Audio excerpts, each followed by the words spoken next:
Alright YouTube, check this setup out I've got in my detached garage here.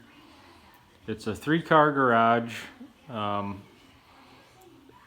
It's a weird setup, but this is how it was when I moved in. It's a 2-car garage in the front, and the back here is a 1-car garage that's all stone wall, and this whole side right here is all underground up till almost right up to the top, and the whole back is underground, and about half of this side is underground. Recently I decided I wanted to heat it, and I did not want to have to trench natural gas out here. The way it has to go and how far it has to go all the way around the house, because I've got a unfinished crawl space and part of it isn't really accessible. I wanted to try to heat it a different way other than propane. I didn't want to have to fill a propane tank.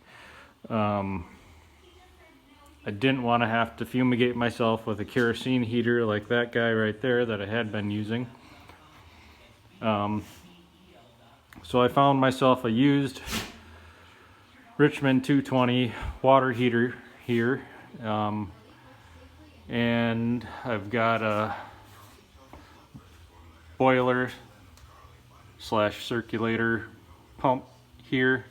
Got a pressure and temperature gauge on the hot water coming out, and since I'm a mechanic and that's how I do things, I put a 98 Dodge Ram truck radiator up there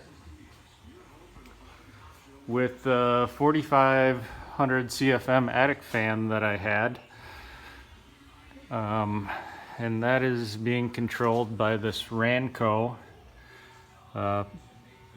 thermostat slash power controller, and this is just a switch so I can shut the fan and the circulator pump off.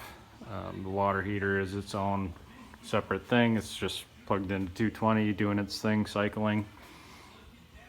It's currently, well, I don't know if that picks up on the video, it's 63 in here. The thermostat's set for 64 with a 2-degree temperature differential. It's about 39, 38 degrees out right now, and it's holding temp just fine.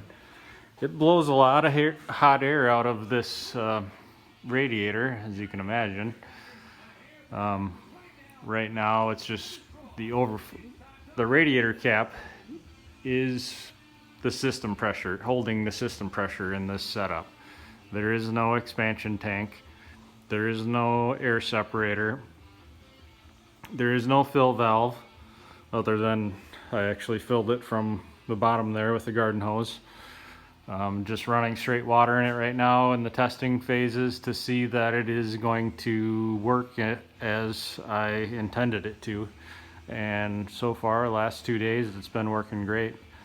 The 5-gallon bucket, I didn't know how much expansion was going to happen exactly. I figured on 2.5% just from what I've found, but that doesn't seem to be correct. I've hardly gotten anything out of that, and every time I check the cap, it's full. I put some water in that bucket just so if it does cool down, it can fill back up.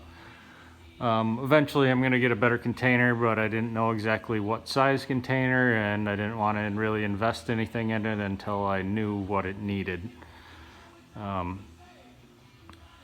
don't know how much this is going to cost me with my electric bill. Hopefully it's worth it. I'm not honestly out here all that much in the winter, so being able to flip a switch and turn the system on, I think it's going to work out for me and be worth whatever it costs. But time will tell, and I'll keep an eye on my electric bill. If it starts costing me an arm and a leg, well, I may have to rethink my decisions. There's temperature settings on the water heater, obviously, that I can mess with.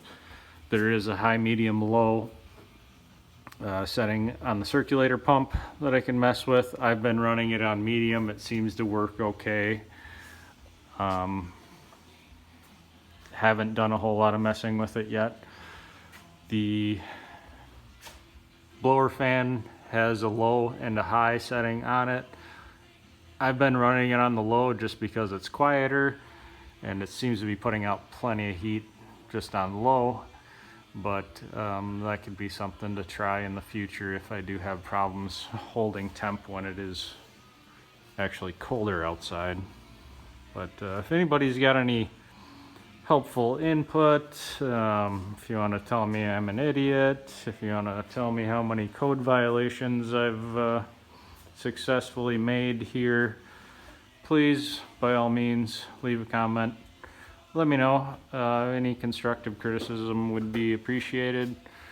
I know it's not the easiest way, probably not the cheapest way.